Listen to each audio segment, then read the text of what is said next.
All right, for those of you that don't know, the first video I ever made on the internet was about Aldi, my favorite grocery store. Well, they've been dethroned. Today we're talking about H-E-B. It is a grocery store that pretty much only exists inside of the state of Texas. Everybody thinks H-E-B stands for Here Everything's Better, but it actually stands for Howard Edward Butt. Despite operating in only one state, it is the 5th largest privately owned company in the entire United States, generating tens of billions of dollars in revenue. Wait. I've never heard of this H-E-B. H-E-B. Well, you guys know I love Nick, so whenever I see a new video, so let me check it out. I've never heard, obviously there's Aldi over here in the UK, there's Lidl. I prefer Lidl because the bakery in Lidl, the croissant, the pain au chocolat, the pain au raisin. Sorry, I'm not French. But yeah, I've never heard of H-E-B, but they're massive in Texas, apparently. And I'm coming to Texas very soon. Texas is going to be the first city I go to. No, Texas is the states. Austin and Houston, the cities. And let me know. Let's continue.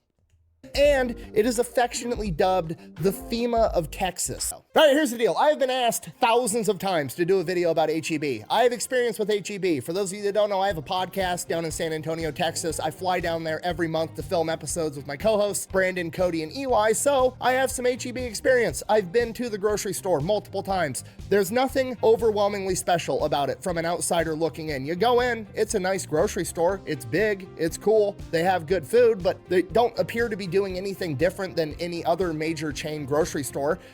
And then I found out on my last trip to Texas, they are in fact way different. About 30 minutes from where we film our podcast is Kerr County, Texas. They were hit with massive flash flooding. It destroyed homes, buildings, infrastructure. It wiped out an entire fire station. People were hurt, people were killed. It was a complete disaster and very unfortunate situation. Clint Sanders, the guy that runs Bunker Branding, my merchandise company, and his wife Jenna are both from Kerr County. They grew up there their entire lives. So as soon as that disaster hit, they were using Bunker Branding in its warehouse as a point to gather up a bunch of supplies, and then they were shuttling them into Kerr County to whoever needed them. So while I was down there, me and the guys over at the Unsubscribed podcast took a day and we grabbed our trucks and we were helping them move all these supplies into Kerr County. And when I got there, H-E-B was there. And when I say H-E-B was there, I don't mean they sent a truck full of supplies and were handing it out to people. No, they had an entire disaster relief operation on par with FEMA or the National Guard up and running the entire time. They had semi-trucks that were specially kitted out to be mobile kitchens, cooking thousands of hot meals and giving them out to people. They had tons of food, tons of water. They had places for people to charge their cell phones. They had places for people to shower. They had a mobile pharmacy handing out medication. It was a full-on professional disaster relief effort by a fucking grocery store. It was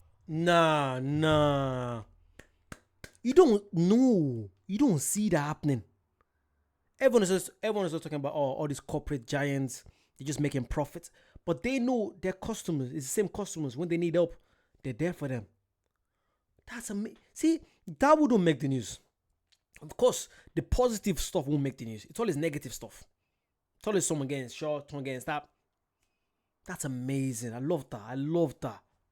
Overwhelming professional disaster relief effort by a fucking grocery store. It was overwhelmingly obvious this was not something that H-E-B threw together on a whim. This was like a professional team with professional equipment doing this job, and it's ran by a grocery store. So naturally, I had some questions. So I started asking the people around, and that's when I find out that, you know, they all love H-E-B. They're literally nicknamed the FEMA of Texas, and H-E-B responds to natural disasters in Texas and the surrounding area, usually faster than the United States government does. And that's great. That's awesome. They're doing fantastic things, but my business brain is like, how in the fuck is that possible? Because I know that grocery stores are one of the most cutthroat, razor-thin margin industries that you could possibly operate in. Hy-Vee, for example, which is like the major chain grocery store in the Midwest, operates on a 1% profit margin. For every dollar they sell, they make 1 penny. So how on earth is H-E-B making so much money selling groceries that they're able to basically fund their own version of FEMA and do all this charity work? Clearly, they're doing something different than everybody else, and I was determined to figure out what it was. So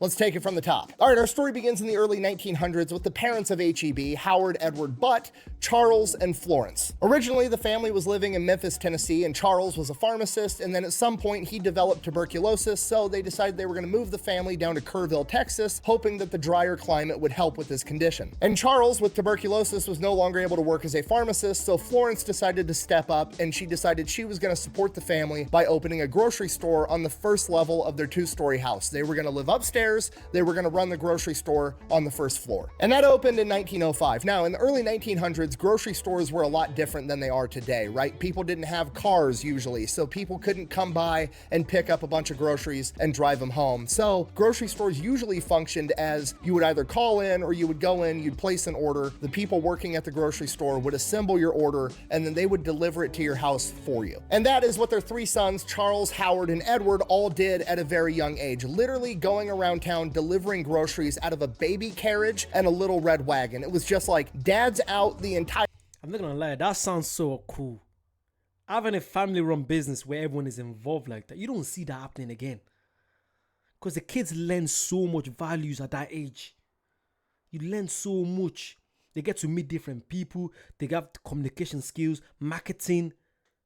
You don't get that again. Wow, that's a great idea. I'm trying to think. It's very similar to how we used to have milk delivered. I wasn't young enough. I wasn't old enough to see it happen. But like in the 90s, for years in the late 1800s and no, more than that, up until about probably like in the early 1990s, they used to have milk delivered to your house. I'm not sure if that happened in America as well, but in the UK, that was like a thing. You have the milkman come to deliver milk to your house. So you have the milk bottles, they deliver it, and then when you're finished with the milk, you put it outside, then they come collect it the next day. And that was how people used to live. That was such a nice community. Everyone knows the milkman was. Now it's like people don't want to talk to each other anymore. People don't want to see each other. And I'm part of that. Like I would rather order online than go to the shop. Like I only go to the shop if I need like, quick bread, quick milk, quick eggs. If I have no other choice, I'd rather just do online. Which is so crazy. I'm part of the problem. I'm not gonna lie. Family is stepping up to make this thing work. This goes on pretty much their entire childhood. They grow up, all the boys go off to fight in war. They come back from World War I, and one of their three sons, Howard, takes over the grocery store and retires his mother, Florence. So Howard's running the show now, and by 1922, he has a stroke of genius. He sees the writing on the wall. Automobiles are becoming more and more prevalent, and hey, people would probably be willing to come pick up their own groceries and pick them out themselves. So he changes the entire function of the grocery store and is really one of the early adopters of what is a modern grocery store. He changes the name of the grocery store to CC Butt Grocery, CC standing for cash and carry, telling the audience, hey, you bring in cash, you carry your shit out, you fuck off. We're not gonna deliver groceries anymore. And this is genius because in exchange for that, he's saving time, money, and labor by not having to pick out all the groceries and not having to pay a delivery guy to go take the groceries to your house, so he can offer the groceries cheaper than anybody else is able to. So his grocery store becomes very popular in the surrounding community. And on top of that, the way the old grocery store functioned, they didn't have debit cards and like writing checks and stuff. So when you were,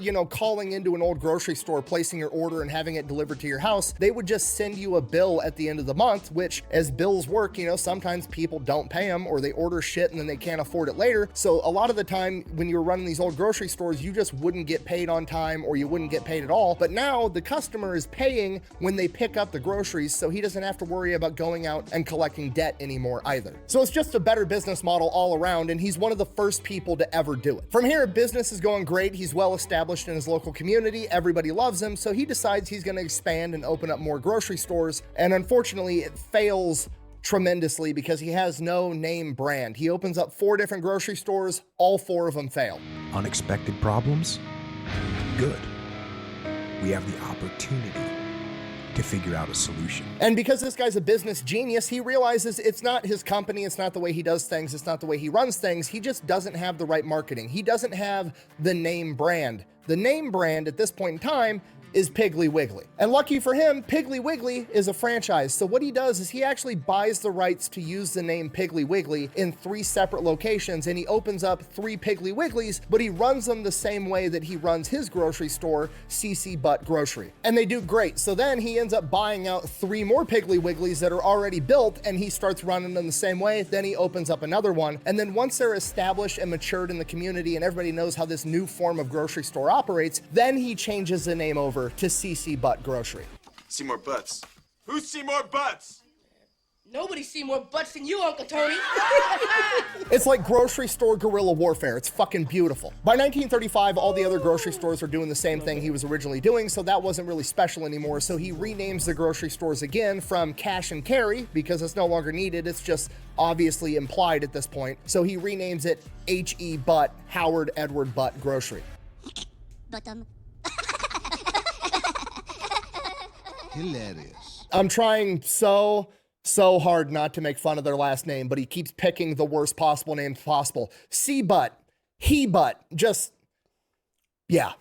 Always he. But so from here, Howard continues expanding. He's got the grocery business dialed in. He knows how to run a successful grocery store. So he's got 2 options. He can just keep expanding and keep doing what everybody else is doing, or he can keep innovating, and he chooses to keep innovating. All the other grocery stores at this point in time are basically just a middleman, right? They buy products from these big manufacturers and then they mark them up and they sell them. They take their profit, they call it a day. But Howard decides he's going to be one of the first grocery stores to ever start vertically integrating. He's going to be one of the first to start offering a store brand product equivalent. So he opens up a bakery, he opens up a canning facility, he starts making some of the products that he's gonna sell inside of his stores. Now, this in itself isn't that revolutionary because other companies have done this before, but Howard takes it a step further, and what he ends up doing is he submits everything to blind taste testing against the big name brands. He doesn't want the H-E-B knockoff product to be a knockoff product. He wants it to be just as good,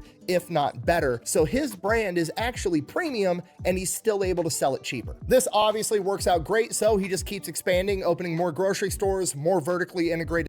It's very similar to, there's a big beans brand here called Branston Beans. Branston Beans is so good. Like, I think it's better than, everyone knows Heinz baked beans, but Branston baked beans, and it's cheaper. It's way cheaper and it's better, in my opinion anyway.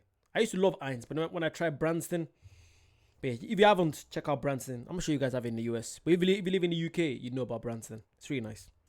Things. He's running his own warehouses, everything. And then in the 1930s, one of his warehouses gets wiped out by a hurricane. And unlike everybody else affected by this hurricane, Howard decides he's going to keep his grocery stores open, and he's actually going to get involved with the disaster relief, starting the company tradition of helping with natural disasters inside of Texas. Fast forward to World War II, Howard is now basically a major food manufacturer as well, so he uses his canning facilities and bakeries and everything else to help with the war effort, getting food to the front lines. Then World War II ends, Howard renames the company from H.E. Butt to just what we know today as H-E-B, and he becomes one of the first grocery stores to invest in a frozen food section. And this is one of those things that doesn't seem like a big deal, it seems like something fairly obvious, but right at the end of World War II was when mass refrigeration really started to come out. People started to have freezers in their homes, so being one of the only places where you could go and buy a tub of ice cream and bring it back home was a humongous fucking deal. When the fuck did we get ice cream? I cannot stress to you enough how insanely popular ice cream was in the years leading up to, during, and right after World War II. It's one of those things that kind of flies under the radar, but have you ever noticed with like senior citizens today that there's a humongous ice cream culture? Like they all love having ice cream with dinner. They all had like ice cream socials back in the day. It's all because of history, right? Because during Prohibition in the 1930s, all these bars basically woke up one morning and the government said, hey, guess what? You can't sell booze anymore, which is the only product that you were selling. So bars all over the country overnight basically had to turn themselves into soda shops and ice cream parlors. And those soda shops and ice cream parlors are what filled the social void that bars left behind. So ice cream became incredibly popular. And now one of the only places that you can go buy it in bulk in the entire United States is a grocery store in Texas called H-E-B. From here, he continues to dominate the Texas market, expanding like wildfire. He tries to go out into other states, but after a couple of years, they close those grocery stores down and decide they're just going to stay inside of the state of Texas. They decide rather than expanding HEB all over the country, they're just going to completely dominate the grocery industry at every level inside. I think it was similar as Tesco. Is that Tesco in the United States? I know Tesco tried opening in the United States and then I think they failed. Was it Tesco or Waitrose? No, it wasn't. Was it Tesco? Morrison's. Is it a Tesco, Morrison's, or Asda? Probably Asda. I think it's Asda. I think Asda tried opening in the United States and they failed miserably. Let me know. Do you guys know which of the stores? Because I feel like in Texas, people know HEB. People know the history. If you go to a new market, they don't know about you. It's better sometimes to just stick with people that know you and just cater for them, knowing that you're going to have customers for life, for generations, rather than going to this new market where you're so new that people are like, we don't know you. I think that's what Tesco experienced over there. Let me know. Is there Tesco in the United States? Of their home state. And what I mean by that is everybody knows when it comes to grocery stores, you've kind of got your tiers of grocery stores, right? You've got your like lower income budget grocery stores where there's a lot of off-brand products, but everything's significantly cheaper. Then you've got your like legitimate grocery stores, which is kind of like what HEB or Hy-Vee or Safeway is. And then you've got your big department stores like Walmart that sell a bunch of shit and groceries. HEB is like, fuck it, we're gonna be all three all over the entire state of Texas. So they open up HEB Plus, which is like a Walmart type store. Then they have their normal HEB. Then they have Jovi's Smart Shop, which is their discount low income grocery store. And then they have HEB Central Market, which is like your upscale farmers market, fancy bougie grocery store. So they're selling groceries to absolutely everybody. And this is absolutely genius because when you start running a business across state lines, all the rules change, right? Now, if you're operating in 50 states, that's 50 states with 50 different laws, and you've got to transport the equipment from your factory in Texas all the way up to Rhode Island, and it just turns into one gigantic fucking headache, and you're hiring 2, 3, 500, 1,000 people just to know all the rules and regulations for every single state. HEB is like, fuck this, we're just gonna own the entire state of Texas. And you know what? It works because Texas is fucking enormous. It's basically its own country inside of the United States. And you're like, oh, fat electrician, chubby electrician guys fucking exaggerating. No, I'm not, okay? Ukraine is the biggest country in Europe. It's almost the size of Texas. So just by dominating one singular state, Texas in the United States, they can be one of the biggest grocery providers in the world because Texas is so fucking big. Now, by the 60s, 70s, Howard is getting up there in age. It's time to retire, time to let everything go. So he achieves the real American dream of building an enormous company and then taking it public, cashing out, making millions and millions of dollars so he can go fuck off and do whatever for the rest of his life. No, I'm just kidding. He achieves the real American dream of building something incredible and then handing it off to his sons and letting them take over the reins so he can sit back, relax, and watch his sons continue to kick ass for the rest of his life. And that's exactly what they do. They continue vertically integrating the company. HEB now owns the biggest milk processing plant in the state of Texas. They own an ice cream factory. They own multiple manufacturing facilities. They own over 400 grocery stores all over the state of Texas, and they have that entire community on fucking lock. They are literally a grocery store chain that operates in one of 50 states, and somehow they are the 5th largest privately owned company in the country, bringing in over $46 billion a year. So while the rest of the competition is going out here hiring guys with business degrees that know what they're doing, aka cutting a bunch of corners to maximize profits, being very short-sighted about everything, his sons are out here building an empire that's gonna last forever. And you wanna know what they do with that empire? A bunch of good shit. It's legitimately a good place to work, according to every source that I could possibly find. Like Walmart, for example, their competition is in the lowest 35% of employee satisfaction and retention rate. HEB is in like the top 5%. 50% of HEB employees said they would not take another job in a similar field if they offered them more money. Technically now the Butt family only owns 90% of HEB. The other 10% they gave to the employees. So every year, every employee, even the part-time ones, if they work 1,000 hours, gets a bonus check at the end of the year for whatever their cut of the corporate profits are. And on top of that, they do a ton of charity work. They donate millions of dollars a year, not just to disaster relief, but to education funds. They donate back into into their communities, back into the employees themselves, and they're well known for being one of the biggest retail chains to give small companies a chance. They're well known for letting small companies that are either owned or started up by disenfranchised people or founded in Texas or founded by veterans to get inside their stores probably sooner than they should to help those companies have a chance at competing in the marketplace, which is, you know, a great plug because I know of an energy drink company founded by a bunch of veterans that would look pretty good inside of HEB. Is that a shameless plug? Yes, and it's the choice of a new generation. Don't judge me, okay? I gotta shoot my shot, all right? We've got Echelon inside of pretty much every PX and every military base in the country. It would look really good inside of every HEB in Texas, too. Sorry, anyways, this brings us back to the disaster relief thing. They've been providing disaster relief to pretty much every natural disaster to hit Texas and the surrounding area since the 1930s, and they did way more than I even saw on the ground over in Kern County. HEB has a full-time disaster relief team. They're literally running their own miniature version of FEMA that somehow responds faster than FEMA. On their HEB website, they have advice, tips, tricks, weather tracking to help people know how to survive a natural disaster. And then when the natural disasters do hit, they mobilize massive convoys to go in with mobile kitchens, showers, cell phone charging, food, clothes, medicine, absolutely everything you could want. HEB is on the way to get it to you. And then they donate millions and millions of dollars back into that community to help with the reconstruction. Now, we don't know what the totals are for Kern County, Texas, because that disaster is still kind of unfolding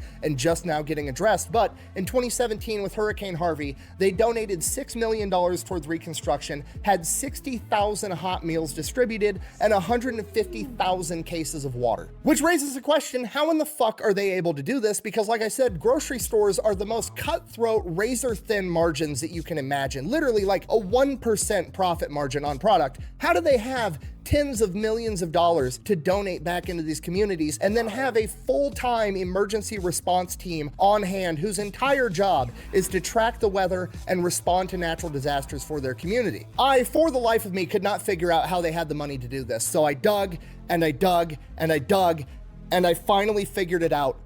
And it's fucking genius. The way HEB is managing to make so much money, I believe, is because they're not just a grocery store that's vertically integrated making a bunch of their own products. They're also a real estate developer. Somewhere along the line, HEB realized that going to the grocery store is, you know, you running errands. And you know what makes running errands really convenient is if all your errands are in the same place or even the same parking lot. So what HEB noticed is whenever they throw up a grocery store, people were coming to their grocery store because people got to buy groceries, right? So then other businesses would buy up all the lots next to them and throw up their company and basically use that as the excuse of like, okay, well, I'm going to get more business now because people are going to come buy groceries and then I'm right next to where the groceries are, so they're just gonna pick me out of convenience. So HEB, realizing this, said, you know what, fuck it, when I'm gonna open up a grocery store, I'm gonna buy 10 times more land than I need, and I'm gonna develop the entire area. We're not just gonna build a grocery store, we're gonna build the strip mall attached to it, right? So you're gonna come into our one gigantic parking lot where there's HEB, and then there's 20 other stores on each side, and we're gonna build those buildings, and then we're either gonna sell them, or we're gonna lease them out to those companies, because we're increasing that property value just by existing there, and we're gonna make a bunch of money when we do it. You smell that? What is that?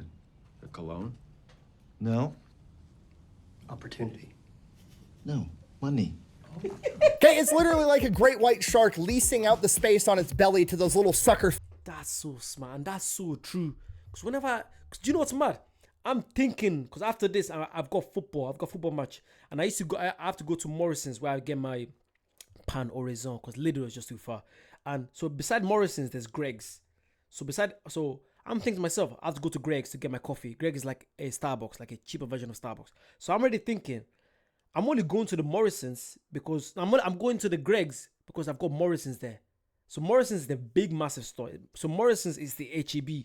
And the Greg's I'm going to is just like a little tiny, they're not tiny, they got a massive chain. But like Greg's been there just makes it much easier for me to go to them rather than drive to Tim Hortons or something like that. It's so brilliant. There's so many stores like that when you think of it. You always have like a massive one and you have like all these little tiny ones that cater for what you need. That's so brilliant. Simple things that we just do. Even when it comes to like lock change, there's a company called Timpson. I'm not sure you guys have Timpson there. You even need to get like locks and all that. You always have like a little tiny little shop in front, near them, near the entrance of the main store. And it's like, you go there, you get your lock chain, you get your spare keys for your lock, and you go to shop. That is, even dry cleaning is. Now I can't stop thinking about that. That's so brilliant. I'm so glad I'm watching this. I'm learning so much. Wow. Simple things that we just don't think about.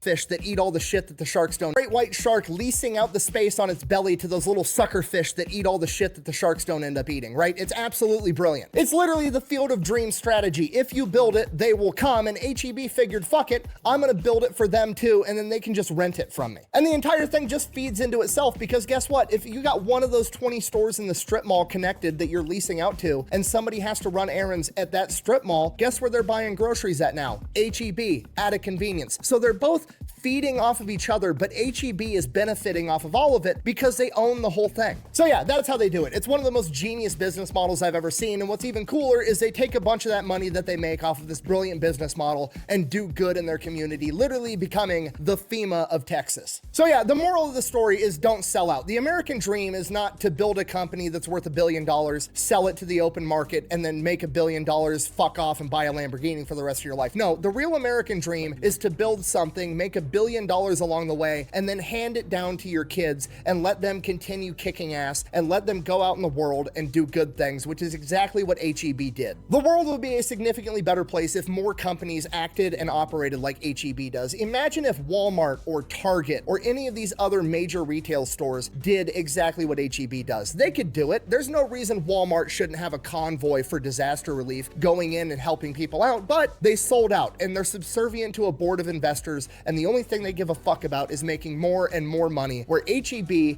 cares about making money, but they care about the people they're making money from, and they give back to them. And that's why HEB has its cult following that I didn't understand until I did the research for this video. It's because HEB isn't just some company coming in trying to make as much money as possible. HEB is legitimately a part of the Texas community and their culture, and genuinely cares about the people that they serve. So in conclusion, I am in Texas an awful lot, and I am absolutely not sold on the notion that everything is bigger and better in Texas, but holy shit, the grocery stores sure are. Thank you for watching. Best way to support the channel is go buy some merch over at thefatelectrician.com. Quack bang out. Quack bang. Wait. Also, they have homemade tortillas that are really good, and their Doritos have more cheesy powder than name brand Doritos, so there is that. Looks like when I come to Texas, I have to check that out. That's so amazing. What? I never would think about it like that. This is literally the first time of me hearing about HEB. I've never, ever. I saw that poster, like, what is HEB? Because the Audi dragged me in. Like, I know Audi. We've got Audi in the UK. But HEB, now I know. That's so brilliant. Hopefully, more other companies can do that. Like, comment, subscribe if you want to see more stuff like this. And I'll see you guys very soon. Bye-bye.